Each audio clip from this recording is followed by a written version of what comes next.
Here we have the master himself, Nico Vouilloz. Nico, we're here talking about tech, right? Yeah. Now, when you talk about tech with e-bikes, there's also not just the bike, but there's your body as well. So have you trained to a certain weight for e-bike racing? Not really, because I'm quite thin from origin, I mean. So you have to be thin and light, but in the other hand, you also need to be strong because bike is heavier for sure.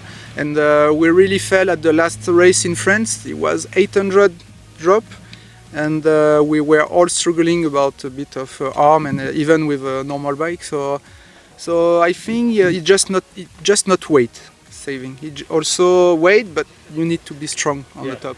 Now, obviously, when you were World Cup downhill champion or world champion downhill racer, you always said that there was an optimum race for a downhill racer. Do you think there's also an optimum weight for an e-bike racer as well? I think, yeah. I think around more than 70, it starts to be tough. It's what where I be, 68, 69. I think if you are 75, it can start to be complicated in uphill. Because when you leave the turbo mode, when you are really light, it just go. And with weight, you need to push really hard on the pedal, and it doesn't really change. So I think, yeah, for sure, lighter you are, better it is. But around 70, it's good.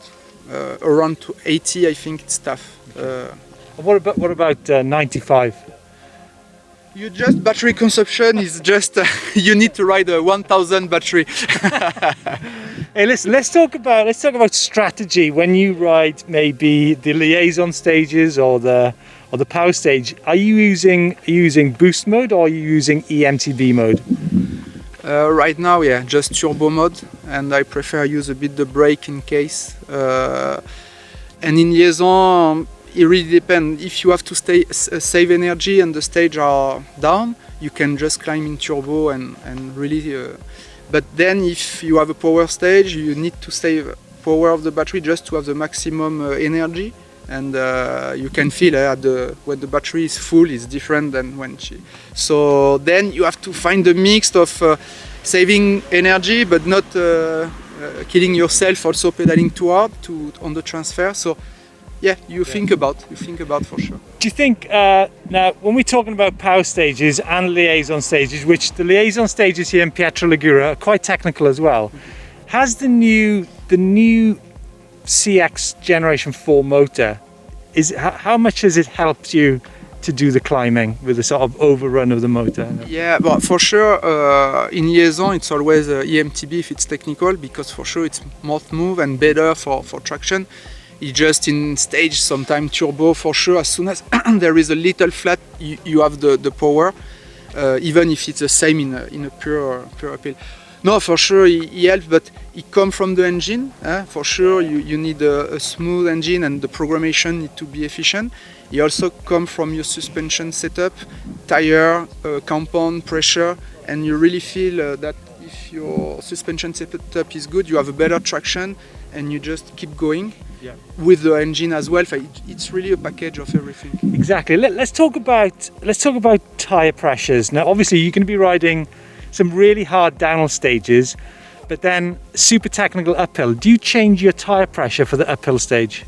Yeah, when it's just uphill stage, yeah, we if it's really loose and yeah, it's better. Then you have a better traction even on small bumps. So, and then you put back the pressure for later. Yeah. Can you maybe let us into the kind of pressures you'd use on the power stage? On the Michelin, I'm riding like 1.6 with my weight and with an insert inside, and I dropped last time to 1.3. Yeah. Now, like you said, it's not just the motor or the body; it's the complete package. Your suspension, obviously, it's not just any old suspension. You've got a fine tune on your fork and your shock absorber, right? Yeah. I always work on my tuning, so for sure. Like you say, and we have to take in consideration uphill tuning. But at the end, from what I saw, I keep the lock or even the compression tune same, just for traction. I had the feeling even if my bike is higher, then I also wheeling because it's stiff and then it comes. So when I squat, it just gets smooth and it doesn't wheeling more. Yeah. So I prefer to keep it open and just work a bit on rebound. Maybe if you have the rebound a bit too fast, just it's bouncing in uphill. So it's better to maybe tighten a bit the rebound just to have more control and stay straight. Yeah. So there's an insight into how fine-tuned you need to have your e-mountain bike. Nico, I saw in Zermatt there was some riders, they were locking their fork down. What's your thoughts on that? I didn't try, honestly. It's something I need to try. Just I think it's good to reduce the pressure as well, because if you just pack it down but it's stiff, if you hit the first rock, then maybe it just moving too much. So I think it's good, and also put the pressure lower, but then you need a pump again. It was steep at the in Zermatt, but when you are able to do it, it was my case, so I didn't change. Yeah. From the video I saw here, it's not so steep. I had the feeling, so let's see how it goes. It's something I need to try. Then you have the pedal lower. It's what you have to know, and you can hit the ground as well with a short fork. So it's maybe a balance to find. Yeah. Talking about cranks, what crank length have you got on this bike? 160. Yeah. Okay. And just one last thing. So are we looking at 170 fork or? 170. Yeah. Okay. So the bike normally comes 160.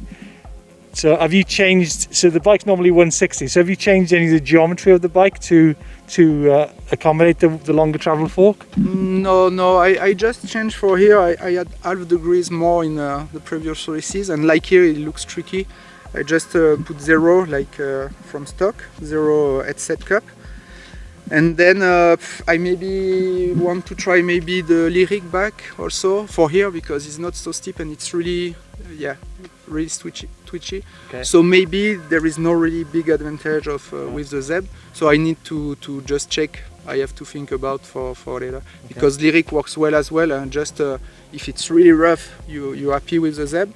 And when it's just turning, maybe you can have the benefit of lighter fork, and like I'm light rider, it's okay, it works. Okay, great. There you go. Some fantastic insights from the multiple world downhill champion Nico Vouilloz. Thanks.